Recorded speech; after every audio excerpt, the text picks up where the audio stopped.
Hi everyone, I'm Olivia Collins. Sign it or lose everything, Eleanor said, sliding the transfer papers across the table with a venomous smirk. Behind her, Rebecca casually flipped through a stack of cash, her painted nails skimming over the inheritance my grandfather had left me, like it was already hers. I never imagined I'd end up here, cornered in my own home, watching my mother-in-law and sister-in-law scheme to rob me blind. The inheritance wasn't theirs to touch. It wasn't even Thomas's. It was mine.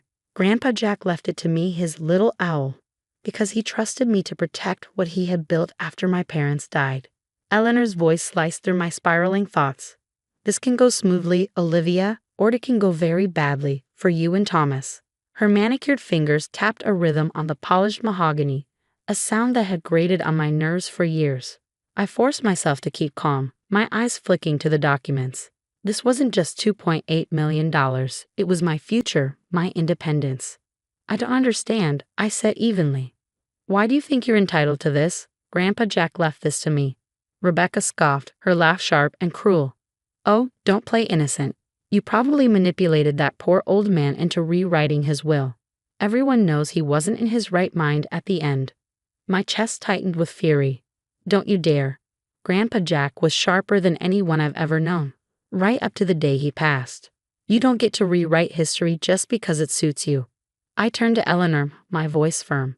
And you met him. You know exactly the kind of man he was.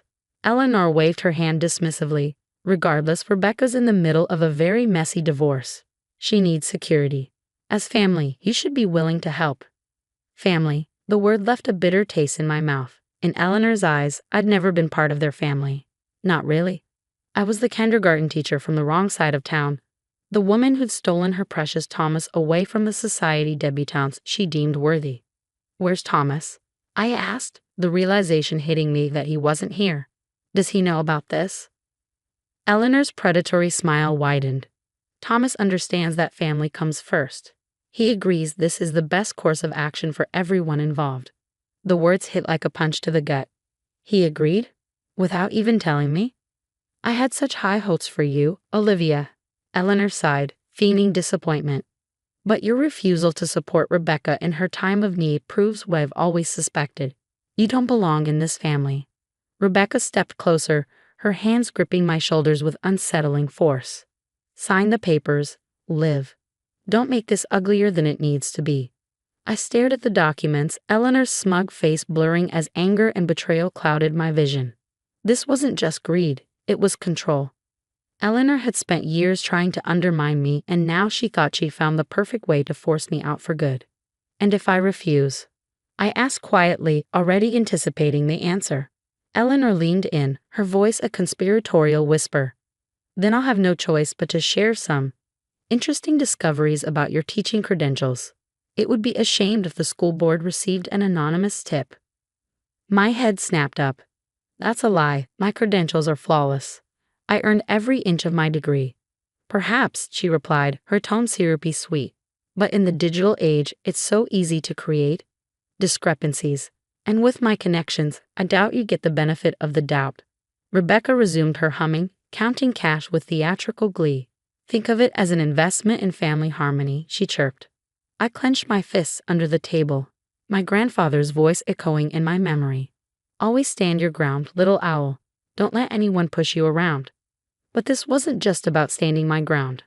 I needed to be smart, strategic. They'd always underestimated me, the quiet kindergarten teacher who didn't belong in their world of old money and power plays. My fingers curled around the pen, steadying as an idea began to form. Let them think they'd won. Slowly, deliberately, I signed the papers. Eleanor's triumph was palpable as she snatched them back. See? That wasn't so hard, was it? She cooed. Rebecca beamed, clutching the briefcase full of cash like it was a prize. They left without a backward glance, too busy celebrating to notice the faint glint of metal at my collar. My grandmother's brooch, worn to every family meeting, hadn't just been an heirloom. It was a recording device. Eleanor and Rebecca thought this was the end of the game. They had no idea it was only the beginning. The next few weeks were a masterclass in patience. While Eleanor and Rebecca paraded their victory like peacocks, I perfected my role as the docile, defeated daughter-in-law. But beneath the surface, I was methodically setting the pieces into place. I can't believe how calm you are about this, Lisa, my best friend, said as we sat in our favorite cafe. Her voice carried a mix of outrage and disbelief. They stole your inheritance, Olivia. $2.8 million. I stirred my latte slowly, watching the foam swirl. Remember when I told you my grandfather was just a simple accountant? I said, my voice quiet but firm. That wasn't entirely true. Before his retirement, Grandpa Jack had been a forensic accountant for the FBI, specializing in exposing financial fraud. Growing up, he made it our special game. While other kids played tag, I learned to follow money trails, uncover irregularities, and piece together hidden schemes. The money was never the endgame, Lisa, I explained, setting my cup down. It was the bait. I opened my laptop, revealing a digital vault of evidence I'd been compiling for years. Every suspicious transaction from Eleanor's real estate firm, every shady property deal, every blatant instance of tax evasion, all meticulously documented. The recording of them threatening me was just the final piece. I continued scrolling through files. But this is the real weapon. The next day, I visited James Morton, one of Grandpa Jack's old colleagues and now a senior partner at Sterling and Morton Law. He smiled as I walked in, pulling a thick envelope from his desk drawer. Your grandfather asked me to hold on to these until you needed them, he said, sliding it across the polished wood. Inside was the crown jewel of evidence, a detailed web of Eleanor's most intricate schemes. Shell companies, money laundering, and fraudulent real estate transactions, painstakingly documented by my grandfather over the years. There's one more thing, James said, handing me a USB drive. He left this too. Said you'd know what to do when the time came. That evening, Thomas finally broached the subject of my attitude since signing over the inheritance. Mom says you've been cold at family dinners, he started, his tone accusatory. Can't you just appreciate that we're helping Rebecca through a tough time? I studied my husband carefully, feeling a pang of pity more than anger. Tell me, Thomas, I asked, my voice steady. Did you even hesitate when your mother suggested taking my inheritance? Did you think about me at all? His silence said everything. The next morning, I booked a meeting with Eleanor's fiercest rival, Victoria Kane. For years, Victoria had tried to expose Eleanor's fraudulent dealings, but she never had enough evidence. Victoria's eyes widened as she reviewed the files I brought. This is staggering, she breathed. With this, we cold. Destroy her, I finished, cutting her off. But that's not the goal. Not yet. I outlined my plan, watching as Victoria's smile grew with each detail. By the time I left her office, we had a pact that would change the game entirely. Sunday dinner arrived and Eleanor was in rare form. She gloated about Rebecca's new car, bought with my inheritance, as Rebecca grinned smugly. Oh, Olivia, Rebecca said sweetly, I thought you'd like to know. I'm using some of the money to open a prep school. Isn't that perfect? We'll practically be colleagues. The irony nearly made me laugh. They still saw me as the naive kindergarten teacher, blissfully unaware of their games. They had no idea what tomorrow would bring. As I helped Eleanor with the dishes, playing the dutiful daughter-in-law one final time, she patted my head condescendingly. See, Olivia? This is what family harmony looks like. Things are so much better when you cooperate. I dried the last plate and smiled faintly, my voice even. You're right, Eleanor. Everything is exactly as it should be. Walking home that night, I checked my phone. A message from Victoria awaited. Everything's ready. Operation Karma starts tomorrow. I thought of Grandpa Jack, his words echoing in my mind.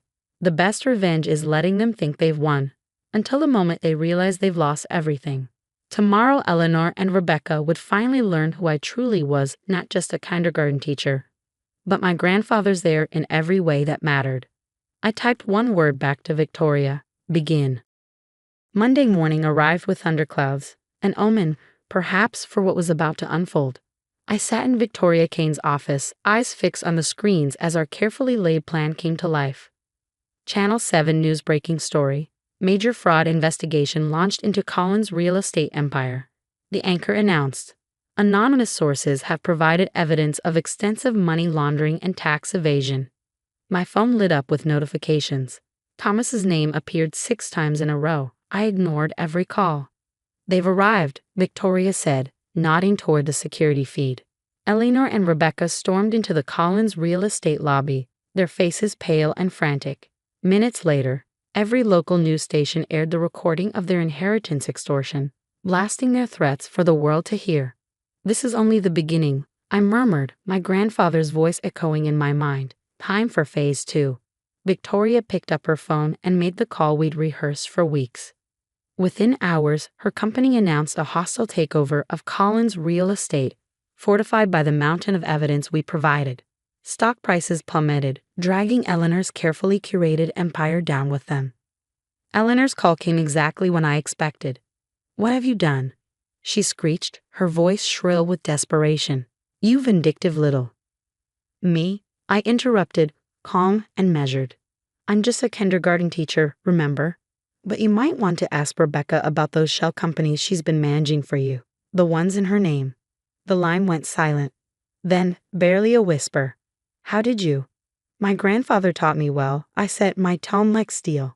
"And as for the inheritance you coerced me into signing over, it's being returned with interest. Fraud under duress doesn't hold up well in court, especially with recorded proof." Rebecca's meltdown on social media was almost theatrical. "You ruined everything," she raged in a post. "We were trying to help you fit in." I replied with a single line, "Karma sends her regards." By evening, Thomas came storming into the house, waving papers. "The company's gone. Mom's being investigated." "What did you do?" I handed him a manila envelope. "Divorce papers." I figured while the lawyers were already busy, we might as well make it official. His face crumpled. But I love you." "No, Thomas," I said, my voice cold. "You loved having someone your mother could control. That person doesn't exist anymore." The aftermath was swift. Eleanor's empire crumbled in weeks. Rebecca's divorce settlement was reopened when her fraudulent finances were exposed. And Thomas? He learned too late what it meant to bet on the wrong team. 6 months later, I stood in my new office at Kane and Collins Real Estate. Victoria's insistence on the partnership had been non-negotiable. Above my desk hung 2 frames, my grandfather's photo and my teaching degree. I still kept my kindergarten job. Some battles were worth fighting, but so were the simple joys. "Miss Collins," my assistant called from the door. "Your 2 o'clock is here." "Something about discussing terms?" Eleanor stepped in, unrecognizable in her plain attire. No designer suits, no sparkling diamonds, just a woman stripped of the power she once wielded. "Olivia," she began, her voice trembling. "I've come to beg." "No need," I interrupted, folding my hands on the desk. "The terms are simple. Admit everything, return every penny you stole, and I'll ensure you avoid jail time." I smiled, the same smile she once used to dismiss me. After all, isn't that what family does? Help each other. She flinched, hearing her own words turned back on her. Later that evening, I placed a bouquet of flowers on my grandfather's grave.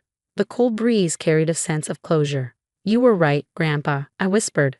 "Sometimes karma needs a little help." As I stood, my phone buzzed with a message from Victoria. Another merger opportunity. My new life called, full of potential and promise. Eleanor and Rebecca thought they were stealing an inheritance. Instead, they gave me something far more valuable. The push to become the person I was always meant to be. They say karma finds everyone eventually, but sometimes she needs someone to open the door and show her where to strike.